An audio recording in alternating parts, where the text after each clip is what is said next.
श्रीमद् भगवद गीता के पास आपके हर प्रश्न का उत्तर है।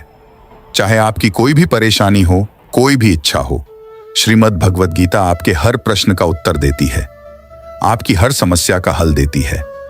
चाहे वह परेशानी आपके मन की हो या धन की हो, या आपके शरीर की हो या आपके रिश्तों की हो, आपको अपनी हर समस्या का उत्तर श्रीमद् भगवद गीता में जरूर मिलेगा। आज हम उसी श्रीमद् भगवद गीता के ऐसे 11 अनमोल उपदेश आपको बताएंगे जो आपकी पूरी जिंदगी बदल देंगे। बस आप इन बातों को वीडियो के अंत तक ध्यान से सुनिए। जो भी व्यक्ति इस वीडियो को अंत तक सुनेगा, उसे अपनी जिंदगी, उसे अपनी हर परेशानी का हल अवश्य मिलेगा। उसे अपनी जिंदगी में जो कुछ भी चाहिए वह उसे जरूर मिलेगा। श्रीमद् भगवद गीता का सबसे पहला उपदेश यही है कि कोई अगर आपका अपना है या कोई आपसे बड़ा है तो उसका अपने प्रति गलत व्यवहार कभी भी सहन नहीं करना चाहिए। यह गीता का उपदेश हमारी जिंदगी से भी जुड़ा है। हम भी अपने मन की अधिकतर तकलीफों को यह सोचकर जिंदगी भर सहते रहते हैं कि यह तो मेरा अपना है, यह तो मेरा बड़ा है, इसको हम कैसे कुछ कह सकते हैं। हम अगर नहीं सहेंगे, कुछ कह दें तो हमारे रिश्ते ही खराब हो जाएंगे, हमारे रिश्ते ही समाप्त हो जाएंगे। पर सोचने की बात यह है कि उस व्यक्ति को आप अपना कैसे मान सकते हैं जो आपकी तकलीफों की वजह हो। अपना तो वह होता है जो हमारी तकलीफों को दूर कर दे। तो गीता का यह उपदेश है कि किसी को भी अपना फायदा मत उठाने दो, किसी को भी खुद पर जुल्म मत करने दो, क्योंकि आप जितना सहेंगे लोग आपको उतना सहने के लिए और मजबूर करेंगे। गीता का पहला अध्याय जिसका नाम अर्जुन विशद योग और दूसरा अध्याय जिसका नाम सांख्य योग है, उसके आरंभ में अर्जुन ने श्री कृष्ण के आगे अपना दुख प्रकट किया है कि हे केशव, मैं कौरवों से कैसे युद्ध कर सकता हूं? ये सब तो मेरे अपने ही हैं। मैं कैसे भीष्म पितामह और द्रोणाचार्य से युद्ध करूंगा, क्योंकि वो दोनों मेरे पूजनीय हैं। इसलिए इन गुरुजनों को मारने से तो अच्छा है मैं भिक्षा के अन्न को खाकर अपने जीवन का गुजारा करूं। और जिन कौरवों से मैं युद्ध करने जा रहा हूं, वह सब धृतराष्ट्र के पुत्र मेरे भाई ही हैं, मेरे अपने ही हैं। इन सबको मारने से अच्छा है कि मैं सन्यासी बन जाऊं। तो श्री कृष्ण ने अर्जुन से कहा कि यहाँ कौन अपना है और कौन पराया है।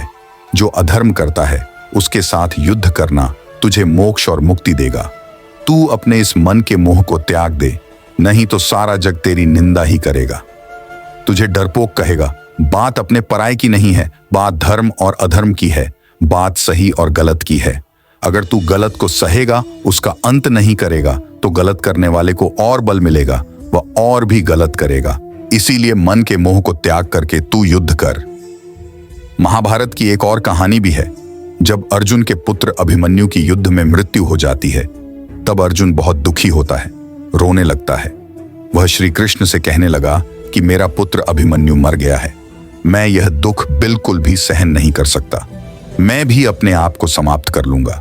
फिर भगवान श्री कृष्ण उसे आत्माओं के लोक में लेकर गए, जहां अभिमन्यु आनंद से बैठा हुआ था। क्योंकि उसने क्षत्रियोचित व्यवहार किया, इसलिए उसे उत्तम पद की प्राप्ति हुई। जब अर्जुन अभिमन्यु के पास रोते रोते पहुंचा, अपने पुत्र को देखकर अर्जुन बहुत प्रसन्न हुआ। उसे गले से लगाकर कहने लगा कि हे पुत्र, तेरे बिना तो मैं जी ही नहीं सकता, मैंने तो अपने जीवन की आशा का ही त्याग कर दिया है। तो अभिमन्यु कहने लगा कि आप कौन हैं? अर्जुन बोला, मैं तेरा पिता हूं, तू मेरा पुत्र है। अभिमन्यु तो अभिमन्यु कहने लगा कि कौन पिता कौन, पुत्र मेरे हजारों जन्म हुए हैं, किसी जन्म में आप मेरे पिता बनते हैं और किसी जन्म में मैं आपका पिता बनता हूं। आत्मा का ना कोई माता होता है ना कोई पिता होता है। जब अर्जुन ने देखा कि मेरा पुत्र मुझे पहचान भी नहीं रहा, तो उसका सारा मोह खत्म हो गया। इसलिए गीता के इस उपदेश को ठीक से समझ लो कि यहाँ कोई अपना पराया नहीं है। जो बुरे वक्त में, तकलीफ के वक्त में हमारा साथ दे, सिर्फ वही हमारा अपना है, बाकी सब पराये हैं। गीता का दूसरा उपदेश ये है कि जो चला गया है कभी उसका दुख मत करो, और जो आने वाला है उसकी बिल्कुल भी चिंता मत करो। जब महाभारत का युद्ध चल रहा था, तब अर्जुन ने श्री कृष्ण से कहा कि अगर यह युद्ध हुआ तो करोड़ों लोग मारे जाएंगे।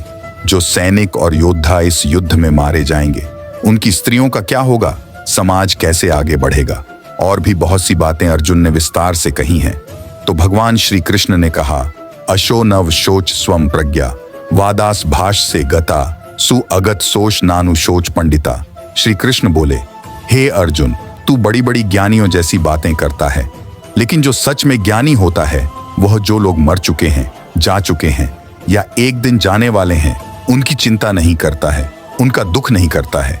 तेरे हाथ में कुछ भी नहीं है, तू चाहकर भी कुछ कंट्रोल नहीं कर सकता। जीवन और मरण, यह तो प्रकृति की नियति है। इसीलिए जो ज्ञानी होता है वह किसी के मरने पर भी रोता नहीं है। ज्ञानी जन ना ही बीते हुए कल का शोक करते हैं और ना ही आने वाले कल की चिंता करते हैं। इसीलिए जो होने वाला है वह होकर ही रहता है और जो नहीं होने वाला है वह कभी नहीं होगा। ऐसा निश्चय जिसको समझ में आ जाता है, जिसकी बुद्धि में आ जाता है, उसे कभी कोई चिंता नहीं सताती, कोई दुख नहीं सताता। हमारे सारे दुखों का कारण ही यही है।